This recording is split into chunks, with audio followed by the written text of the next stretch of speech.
Looting has broken out all over the country. It has gotten so bad. Even my community is speaking out. But let's be real. It's probably because it affects the bottom line. Abdul Saleh has never seen anything like it in his 20 years in business. Stuff that wasn't theirs, that looters stole early Saturday evening. What hurts Saleh the most is he knows many of the looters. And I got no problem with nobody. That's awful, but come on. $25 for J's? That Jumpman's got a gut like Kim Jong-un. So who's looting who, Saleh?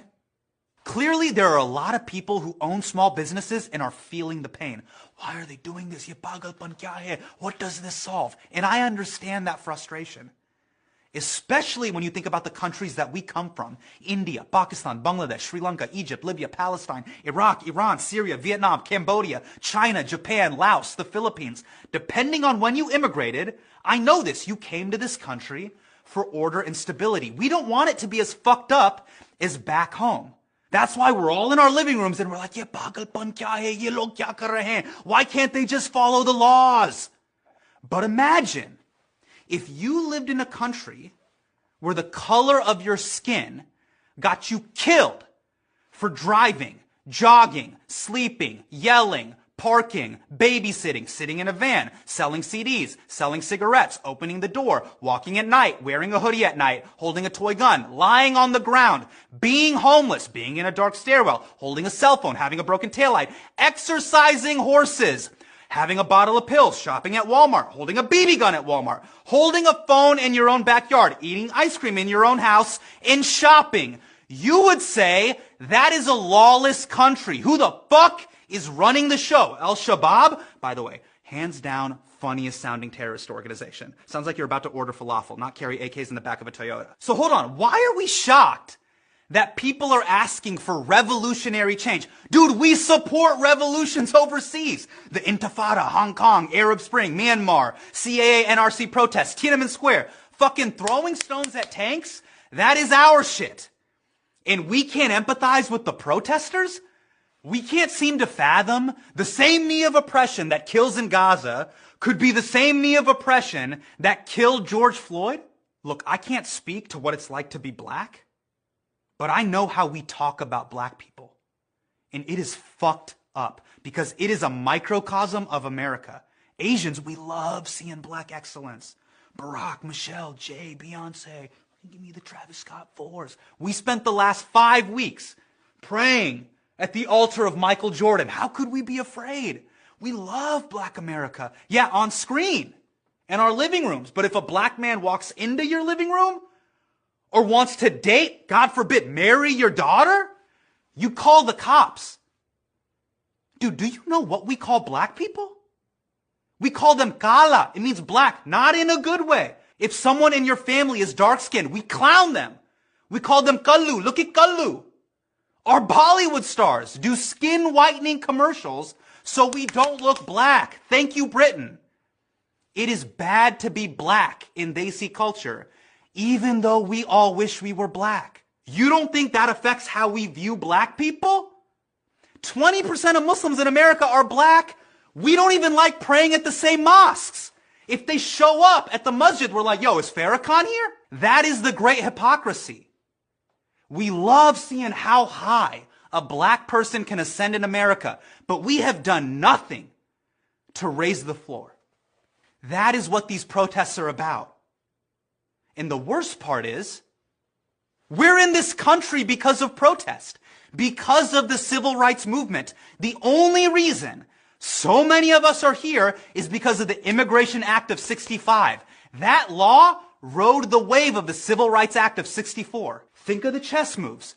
Martin gets Lyndon B. Johnson to sign that sheet of paper, and little do we know, MLK CC'd us on that email of progress. Because of that one signature, me and Abu were able to move to Edison, Fremont, Plano, Naperville, Irvine, Marietta, Dearborn, Twin Cities, Schaumburg, Sugar Land, Long Beach, Dallas, Sunnyvale, Cupertino. You know, the factories that make us.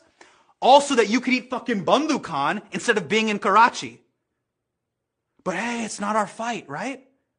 This is a black-white issue. America's story didn't start when we got here. When you became an American citizen, You don't just get to own the country's excellence. You have to own its failures. That is the deal. That's why I can't get this photo out of my head. Because it's cropped wrong. Zoom out. Who's in this photo? The officer who's blocking people off, he's Hmong American. He's my age. He's 34. The guy who owns the store, did you know this? He's Arab American. His clerk called the cops on Floyd. That is America. A black man was murdered in cold blood and we were on the fucking sidelines watching. I'm not saying we were the ones who killed George Floyd, but we have to be the ones who pull that cop off his neck. We think we're not a part of the story, but we're at the scene of the crime. That's why the full picture matters. This doesn't happen in a vacuum. It happens in a system. Fine, Hassan, what do you want us to do? How do you want us to support Black America? I did the little Black Instagram square. I had the tough conversation with my family. Fuck that. This fake woke shit we do on IG dies in a week. We can't just knock out racism. We have to help win this thing on the cards.